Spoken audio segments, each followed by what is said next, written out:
에스겔 17장 11절부터 24절 말씀까지. 에스겔 17장 11절입니다. 여호와의 말씀이 또 내게 임하여 이르시되 너는 반역하는 족속에게 묻기를 너희가 이 비유를 깨닫지 못하겠느냐 하고 그들에게 말하기를 바벨론 왕이 예루살렘에 이르러 왕과 고관을 사로잡아 바벨론 자기에게로 끌어가고 그 왕족 중에서 하나를 택하여 언약을 세우고 그에게 맹세하게 하고 또 그 땅에 능한 자들을 옮겨간다니 이는 나라를 낮추어 스스로 서지 못하고 그 언약을 지켜야 능히 서게 하려 하였음이거늘 그가 사절을 애굽에 보내 말과 군대를 구함으로 바벨론 왕을 배반하였으니 형통하겠느냐? 이런 일을 행한 자가 피하겠느냐? 언약을 배반하고야 피하겠느냐? 주 여호와의 말씀이니라. 내가 나의 삶을 두고 맹세하노니 바벨론 왕이 그를 왕으로 세웠거늘 그가 맹세를 저버리고 언약을 배반하였은즉 그 왕이 거주하는 곳 바벨론에서 왕과 함께 있다가 죽을 것이라. 대적이 토성을 쌓고 사다리를 세우고 많은 사람을 멸절하려 할 때 바로가 그 큰 군대와 많은 무리로도 그 전쟁에 그를 도와주지 못하리라. 그가 이미 손을 내밀어 언약하였거늘 맹세를 업신여겨 언약을 배반하고 이 모든 일을 행하였으니 피하지 못하리라. 그러므로 주 여호와의 말씀이니라. 내가 나의 삶을 두고 맹세하노니 그가 내 맹세를 업신여기고 내 언약을 배반하였은즉 내가 그 죄를 그 머리에 돌리되 그 이후에 내 그물을 치며 내 올무에 걸리게 하여 끌고 바벨론으로 가서 나를 반역한 그 반역을 거기에서 심판할지며 그 모든 군대에서 도망한 자들은 다 칼에 엎드러질 것이요 그 남은 자는 사방으로 흩어지리니 나 여호와가 이것을 말한 줄을 너희가 알리라. 주 여호와께서 이같이 말씀하시되 내가 백향목 꼭대기에서 높은 가지를 꺾어다가 심으리라. 내가 그 높은 새 가지를 끝에서 연한 가지를 꺾어 높고 우뚝 솟은 산에 심되 이스라엘 높은 산에 심으리니 그 가지가 무성하고 열매를 맺어서 아름다운 백향목이 될 것이요 각종 새가 그 아래 깃들이며 그 가지 그늘에 살리라. 들의 모든 나무가 나 여호와는 높은 나무를 낮추고 낮은 나무를 높이며 푸른 나무를 말리고 마른 나무를 무성하게 하는 줄 알리라. 나 여호와는 말하고 이루느니라 하라. 어제 우리가 1절에서 10절까지 비유 수수께끼라고 말씀하시는 하나의 말씀이 있었습니다. 두 독수리가 있었는데 첫 번째 독수리가 두 번째 독수리보다 더 크고 힘이 있고 위대했습니다. 첫 번째 독수리가 백향목 가지를 꺾어서 데리고 가고 그래서 장사하는 바벨론인데요. 바벨론으로 여호야긴 왕을 옮겨가고 연한 가지 하나 마지막 유다 왕 시드기야를 예루살렘에 심어놓고 갔습니다. 그 가지가 자라서 포도나무가 되었고 이제 그 레바논의 왕 첫 번째 독수리가 이렇게 수양버들처럼 시냇가 곁에 심어놓은 그 나무가 뻗어서 자라다가 두 번째 독수리 쪽을 향해서 뿌리와 가지를 뻗었습니다. 그러자 첫 번째 독수리가 와서 그 포도나무를 심판하는 그러한 내용들이었습니다. 11절 이제 그 비유 수수께끼에 대해서 설명을 해주고 있습니다. 여호와의 말씀이 또 내게 임하여 이르시되 너는 반역하는 족속 유다 백성들 예루살렘 주민들을 반역하는 족속 하나님을 배반하고 하나님께 반역을 꾀한 족속 너희가 이 비유를 깨닫지 못하겠느냐 하고 그들에게 말하기를 에스겔 선지자에게 비유를 설명해 주라는 거예요. 바벨론 왕 느부갓네살이죠. 바벨론의 느부갓네살 왕이 예루살렘에 이르러 왕과 고관을 사로잡아 여기서 왕은 여호야긴 또 고관들은 귀족들 에스겔 같이요. 바벨론 자기에게로 끌어가고 주전 597년에 두 번째 여호야긴과 에스겔을 포함한 만여 명의 사람들을 끌어가고 그 왕족 중에서 하나를 택하여 왕으로 세운 연한 가지는 시드기야죠. 시드기야. 여호야킨의 삼촌이었어요.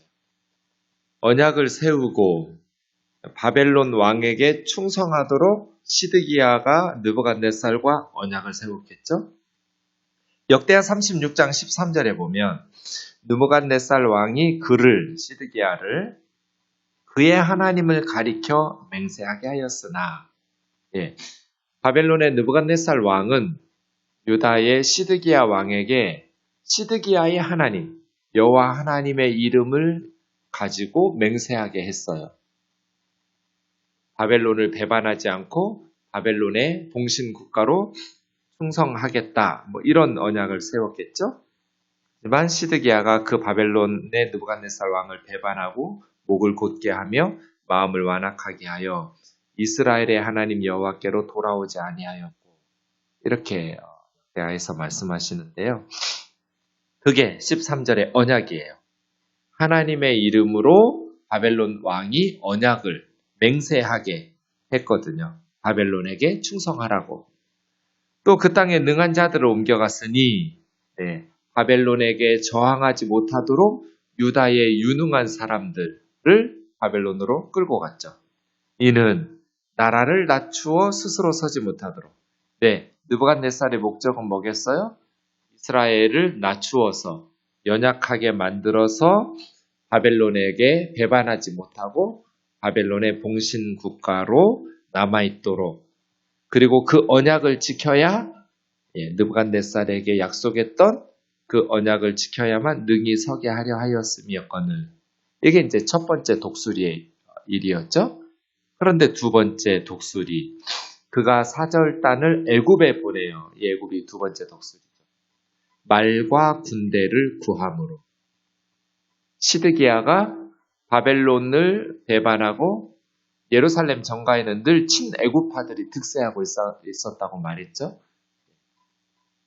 이것에 대해서, 그러니까 이스라엘의 죄, 심지어 자기 자식들을 불살라서 우상에게 바치는 이러한 예루살렘 거리의 억울한 자들의 아벨과 같이 피가 가득한, 그리고 그들이 너무너무 하나님의 말씀에 불순종하면서 심지어 예루살렘 성전 한복판에서 온갖 가증한 우상 숭배를 통해서 하나님을 몰아내는 그러한 죄를 범하여서 하나님께서 책망을 주셨으면 내가 하나님 앞에서 돌아봐야죠. 내가 혹시 하나님 앞에서 책망을 받을 만한 것이 없는가? 라고 우상 숭배를 회개하고 말씀의 거울에 비추어 보아. 우리가 하나님 앞에 범죄했다. 이렇게 회개해야 하나님 앞에 소망이 있는데 애굽의 군대를 요청하는 거예요. 성전에서 기도하면서 선지자들을 통해서 주시는 하나님의 말씀을 범해가면서 하나님 신뢰하지도 않는 거죠. 예레미야 37장 7절을 볼까요? 에스겔 바로 앞에 예레미야 애가 앞에 예레미야가 있죠. 예레미야 37장. 에스겔이 그발강가 바벨론에서 말씀을 전할 때 예레미야는 예루살렘에서 말씀을 전하죠.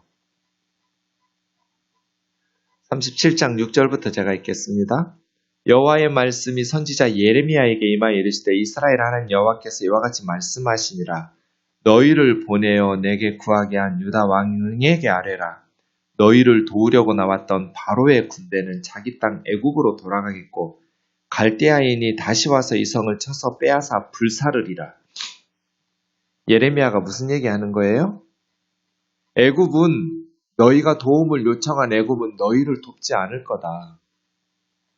자기네 나라로 돌아가고 갈대아인이 바벨론이에요. 느부갓네살의 군대가 다시 와서 이 성 예루살렘을 쳐서 빼앗아 불사르게 될 것이다.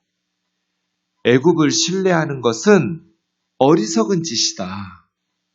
애굽에게 군사를 요청하고 애굽이 너희를 도와줄 것이고 애굽이 너희를 바벨론의 손에서 위기를 벗어나게 해주리라는 생각은 착각이다.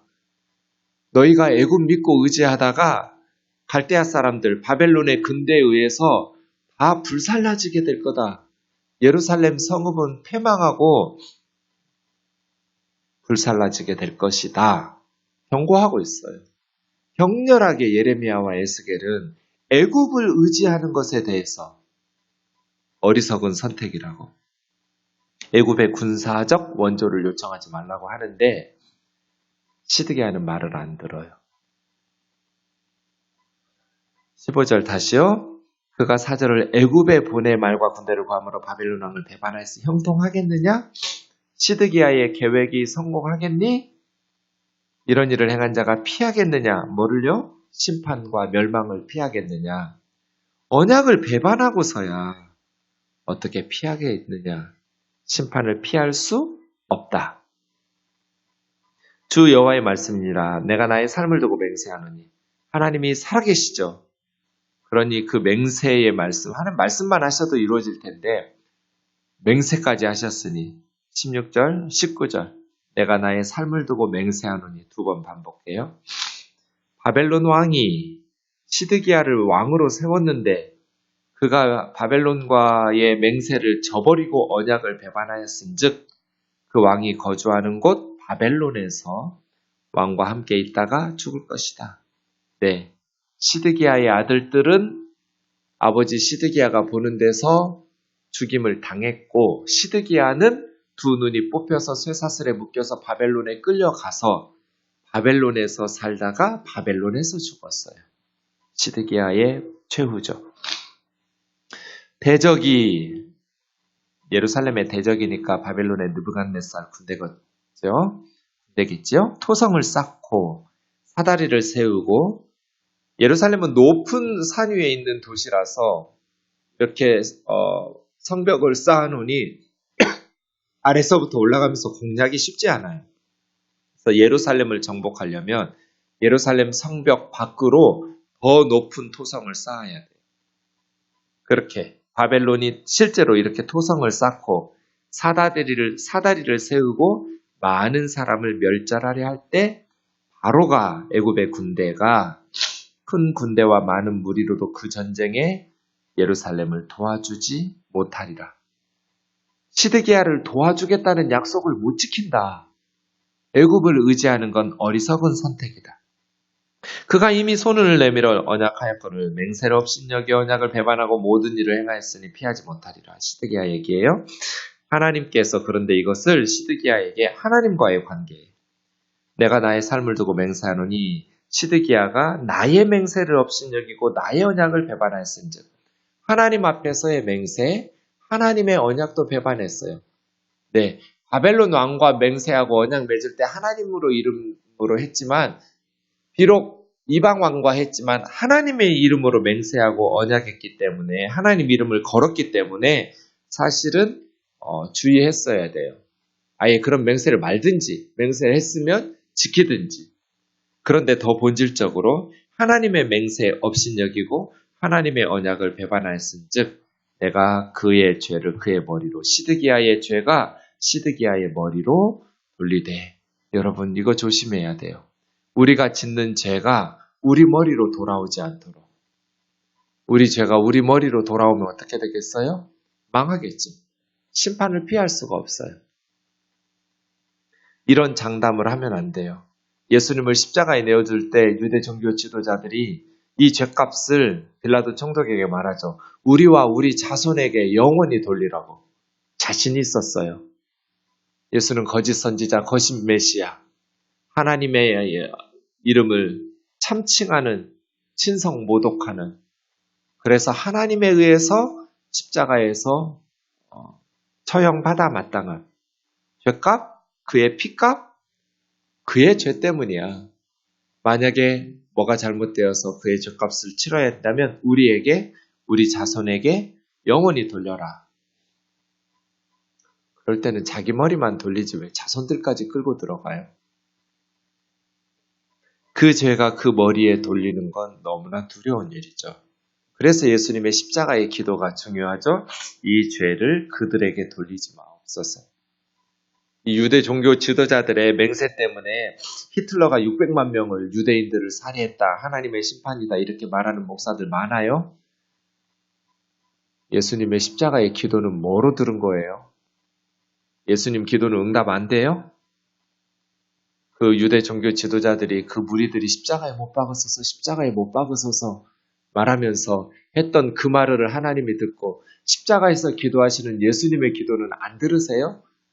예수님이 이 죄를 그들에게 돌리지 말라고 기도하셨는데 십자가상에서 그 기독교 국가라고 하는 독일 히틀러가 600만 명의 유대인들을 학살하고 가스실로 보내고 이거를 성경을 가지고 합리화하고 설명하려고 하는 거는 그건 진짜 부도덕한 짓이죠. 무지할 뿐 아니라 어찌 하나님의 뜻이 600만 명의 소중한 생명을 가스실에서 실험 대상으로 그런 사탄의 앞잡이 같은 히틀러의 손에 의해서 죽임당하는 유대인들은 우리의 선교의 대상이고 비록 예수님을 십자가에 죽였지만 우리에게 복음을 전해준 12제자와 사도 바울 순교 당해가면서 복음을 전파한 사람들은 대부분 유대인이에요. 초대교회에. 어찌 그런 은혜를 잊어버리고 그러한 유대인들에 대해서. 그런데 마틴 루터의 설교문을 읽어봐도 유대인을 엄청나게 비난하고 저주하고 있어요. 참 탁월한 하나님의 사람들, 성령의 사람들도 이런 실수를 범한다는 것을 생각하면 우리가 정말 겸손해야 될 것 같아요. 그 죄가 그 머리에 돌린다라는 말, 이런 교만한 말을 참 두려운 말, 우리의 죄를 예수님이 담당하시고 그래서 우리가 우리 죄가 우리 머리에 돌아오지 않도록 주님 앞에 늘 회개하고 하나님 앞에서 우리 자신을 돌아봐야죠. 우리가 지은 죄가 우리 머리로 돌아오면 안 되죠. 그거 감당하시려고 예수님이 우리 대신 십자가에 죽으셨는데 그 예수님 앞에 복음을 받아들이고 또 회개하고 주님 앞에서 우리의 죄가 우리의 머리로 돌아오지 않도록. 시드기야 자신 있었죠. 예루살렘의 친애굽파 정치인들 자신 있었어요. 애굽의 군대가 와서 도와주면 바벨론으로부터 벗어나고 우리가 자유롭게 될 수 있다. 그 위에 내 그물을 치며 내 올무를 걸리게 하고 그러니까 바벨론은 하나님의 그물, 하나님의 올무였을 뿐이에요. 하나님의 도구였을 뿐이죠. 내가 하나님께서 바벨론으로 끌고 가서 나를 반역한 그 반역을 거기서 심판할 것이다. 그러니까 하나님 앞에 서야 돼. 하나님과의 관계가 회복돼야 땅에서 문제들이 해결이 되죠. 그 모든 군대를 도망한 자들은 다 칼에 엎드려지고 남은 자들 사방으로 흩어지리니 나 여호와가 이것을 말한 줄 너희가 알리라.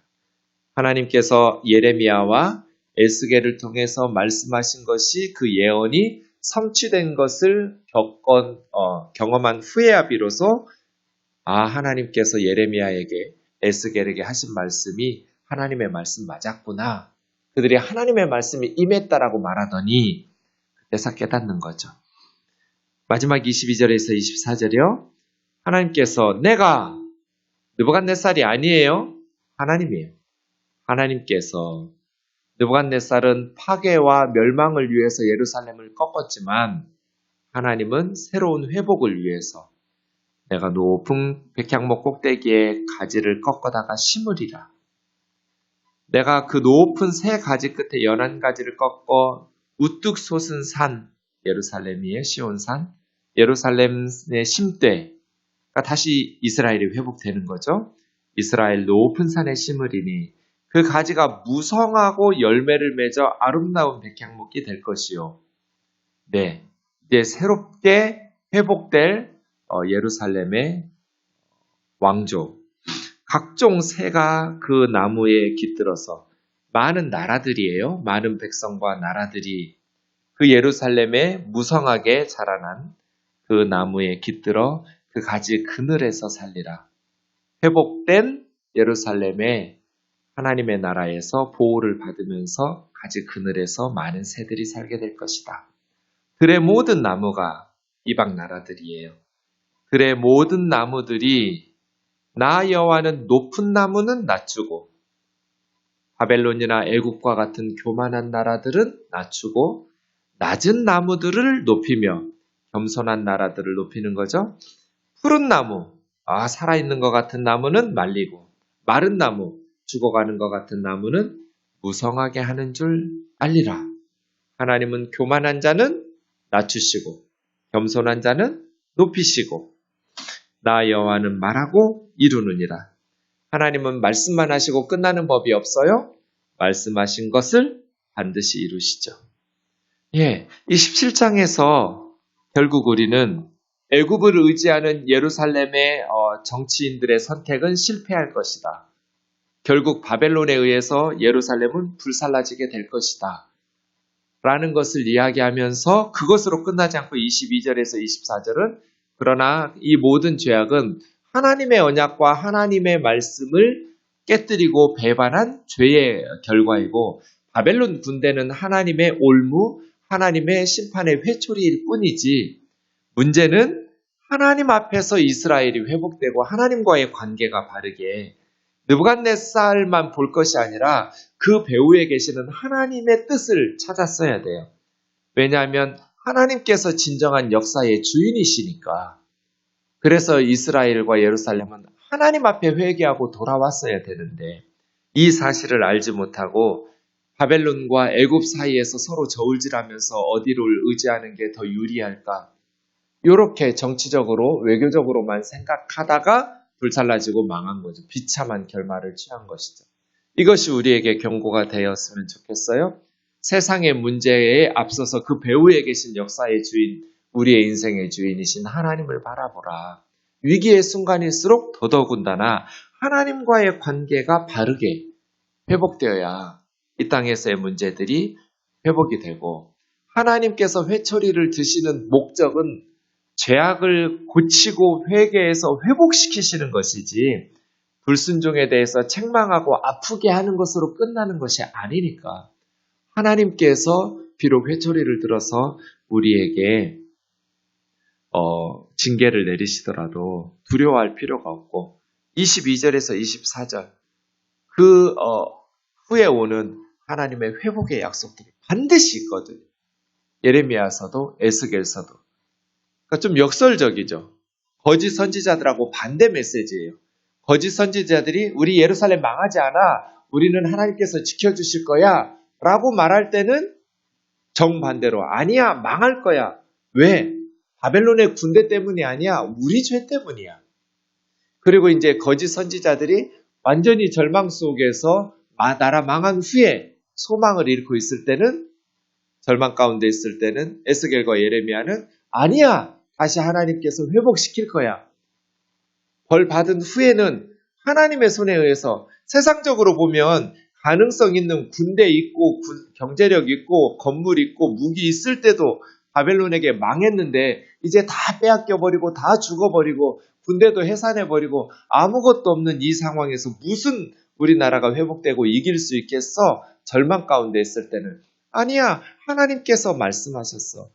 하나님은 교만한 제국들을 무너뜨리시고 겸손한 마른 가지들은 다시 무성하게 살리신다고 말씀하셨어. 하나님이 역사의 주인이야. 그런 일이 일어날 수 있겠어?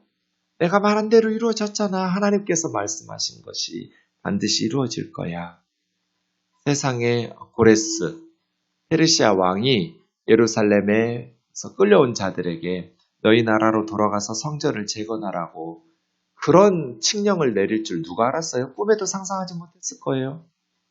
그러나 역사의 주인은 하나님이시죠. 하나님께서 이렇게 부지런히 선지자들을 보내셨는데 예루살렘 사람들은 참 선지자의 메시지는 거부하고 예레미야는 가두고 죽이고 에스겔은 무시하고 거짓 선지자들의 말만 듣다가 망했죠. 지금도 똑같은 것 같아요. 어디나 진짜가 있고 가짜가 있어요. 도시교회에도 진짜가 있고 가짜가 있고 시골교회에도 진짜가 있고 가짜 목사가 있고 선교사들 중에도 진짜가 있고 가짜가 있는 것 같아요. 가라지가 있고 쭉정이가 있고 알곡이 있는 것 같아요. 참 두려운 일이죠. 하나님 앞에서 두렵고 떨림으로 나아갈 수 있기를 원합니다. 기도하겠습니다. 사랑하는 하나님 아버지, 동일한 사건에 대해서 어떤 이들은 하나님 앞에 기도하고, 어떤 이들은 정반대로 기도하고, 어떤 이들은 하나님께서 행하셨다 하고, 어떤 이들은 사탄이 행하였다 하고, 동일한 하나의 사건을 정반대의 해석으로 예루살렘이 멸망할 때도 그랬고, 2000년 기독교 역사 가운데 이러한 일들이 늘 반복되고 있고, 지금 한국교회는 그 어느 때보다 극단적 해석이 교회 안에 경쟁하고 다투고 있습니다. 자비로우신 주님, 우리가 어떤 상황에서도 우리의 죄는 걷어내고 죄인은 긍휼히 여길 수 있는 마음을 주옵소서. 영적인 분별력과 바른 성경 해석을 가지고 교회와 역사를 적용하면서 우리 개인과 공동체의 삶을 하나님 앞에서 바르게 세워갈 수 있도록 거짓에 세뇌되지 않는 겸손하고 정직한 영을 허락하여 주옵소서. 예수님의 이름으로 기도하옵나이다.